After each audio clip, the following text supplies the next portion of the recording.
Well, hello, I'm Judi Vitale, your astrologer with ReadTheStars.com. This is your weekly horoscopes at work forecast for October 3rd through 9th, 2016. First and foremost, happy Rosh Hashanah to those of you who are celebrating. This is the Jewish New Year, a time for all things fresh and wonderful and sweet as well. And I wish all of my friends a wonderful, wonderful, sweet New Year. Now, we will go on to the astrology for the week. Not a terribly active week, but one that has some points of interest, most certainly. We have Mercury making a change in signs, getting out of Virgo, where it had that retrograde period that drove us all crazy. And so as it moves into Libra, you might find people are a slightly nicer and less critical, which can always be nice. And that is going to happen for us on Friday at 3:56 a.m. We also have a couple of interesting interactions between planets this week. Mars in a square to Jupiter on Wednesday, along with the Sun in a square to Pluto on Friday. Both of these are going to cause a lot of action in the workplace and in your life in general. So let's get through it day by day. Here we go. Starting on Monday, October the 3rd, we have Rosh Hashanah happening under the Scorpio moon. So this is going to be a very intense time when people truly are going to express their feelings. So really be in tune with that. It's also very romanticized in a way for those of you who are with your families, and for those of you who are just going about your regular daily business. You're going to notice that people are going to seem to be very appealing to you. And it will be easy to feel kind and generous and all the great things. Kind of unusual for a Monday, but fun. Tuesday, moving in Scorpio, continues for most of the day all the way to 9:04 p.m. when it goes void, of course, and we'll talk about that in a minute. The Sun will be in a sextile to Saturn. This is probably our best day for work, Tuesday.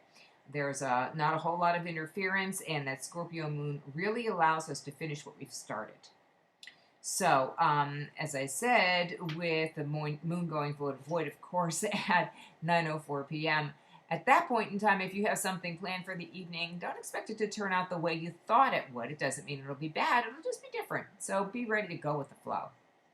The moon stays void until about 4:26 a.m. on Wednesday. And then it goes into the happy sign of Sagittarius. There'll be an uptick in the enthusiasm factor on Wednesday. And that's that Mars square Jupiter transit I was talking about before. This is an expansion of ideas and people just really trying to push what they want out into the world. And so it can be very good for everyone involved. Thursday, the 6th, the moon in Sagittarius continues. This isn't going to be an easy day, though. You're going to have Neptune and Saturn getting involved with the moon. And in some respects, this is going to interfere with your desire to do things in an orderly way, and it's going to kind of slow down that Sagittarius energy some, and to some degree that can be rather good. On Friday, the Sagittarius moon goes void, of course, at 2:26 a.m. and stays that way all day. Now, when you have a void, of course, moon like this, you have to, number one, expect things not to go the way that you planned, and also to remember not to make any major purchases or plans that are really, really important to you. So think about that all day Friday. In the meantime, we can also look to get a good feel on Mercury going into Libra on that same day, and the Sun and Pluto squaring off. And that's going to be very, very nice for those of us who want to feel a sense of empowerment. And that is our Friday. Saturday, the moon will be in Capricorn. It goes there Friday evening at 4:40 p.m. and it stays there on Saturday. And we'll have the moon and Mars together with Neptune a little bit. It'd be nice for dating and partying and just being with people on Saturday. I think that'd be really fun. And then we have moon conjunct Pluto at night. So that can be a lot of fun in Capricorn. So finally, on Sunday, we have the moon going void, of course, in Capricorn at 12:51 p.m. and staying that way until Monday. So don't plan a lot for Sunday. Just allow it to unfold the way that it evolves, and I think that you'll have the best time possible. This week I will not be in my regular places here in Pittsburgh because I'm doing something very special.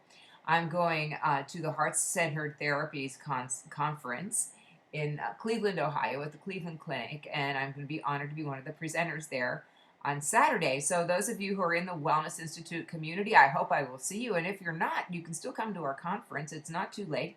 go to wellnessinstitute.org and you can see all the information you need to sign up and be there. Okay, so I'll be back again next week with your forecast, and I will be back again at both Journeys of Life and Green Eris the week of the 10th. Okay, so everybody be well, and if you need me for any reason at all in the interim, you can still contact me at Judi, Judi, at readthestars.com.